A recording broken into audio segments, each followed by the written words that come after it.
what's happening in Brazil, let's go to Gustavo Ribeiro. He's the founder and editor-in-chief of the Brazilian Report. The horrific death of Genivaldo Santos happened 2 years after the George Floyd killing by Minneapolis police. That many saw as a wake-up call here in America. Was the killing of Genivaldo Santos a wake-up call for Brazil, Gustavo? Well, we saw a couple of protests here and there, but nothing in the likes of the reaction to George Floyd's murder 2 years ago. One thing is that it has become eerily common in Brazil to see scenes of police brutality. We have seen over the past year the two deadliest police operations in Rio de Janeiro, with more than 20 people killed in each one of these. And police killed in Brazil over 6,000 people last year alone. So it has become quite frequent in Brazil, and I think it hasn't created the commotion that it has in other countries. Also because of the fact that we have a systemic discrimination towards lower income and populations of color. Well, some would argue we have systemic racism in this country as well, with what many Black Americans feel they're targeted every day by white police officers.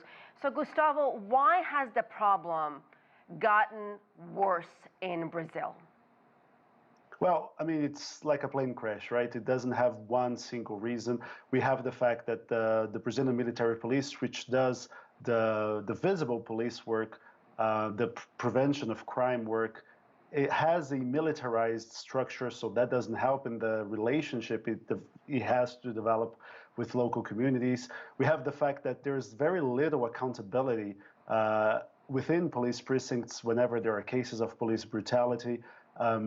These forces often operate almost as parallel forces, and we have seen in recent years cases of defiance of the power of state governors, who are the commanders-in-chief to these forces.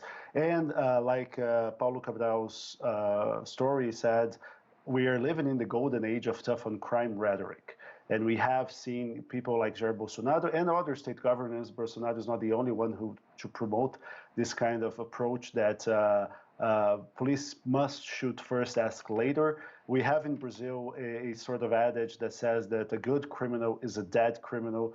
And in a country where we have more than 50,000 murders a year, we have seen the hard right wing take monopoly over how to discuss approaches to public safety, and their approaches are usually, we have to be even more violent than criminals, which of course has not worked. All the data points out. Yeah, it seems like a never-ending cycle here. What about these body cameras? Will they make a difference, Gustavo? Real police finally are getting them. Well, we have a very interesting study case in São Paulo, which is the most populated state, most populous state in Brazil. And a lot of precincts have started to use body cameras. The lethality of the São Paulo State Police has dropped by over 30% after these body cameras were implemented. And within the precincts that they are being used, the reduction is more than 80%. So yes, I think on one side, it protects policemen from accusations of brutality when they have not done, and it protects populations because it stimulates police officers to privilege the use of non-lethal force before drawing their weapons. Yeah, there are definitely comparisons that can be made between Brazil and the United States and what we're seeing here. We certainly appreciate it. Thank you, Gustavo Ribeiro.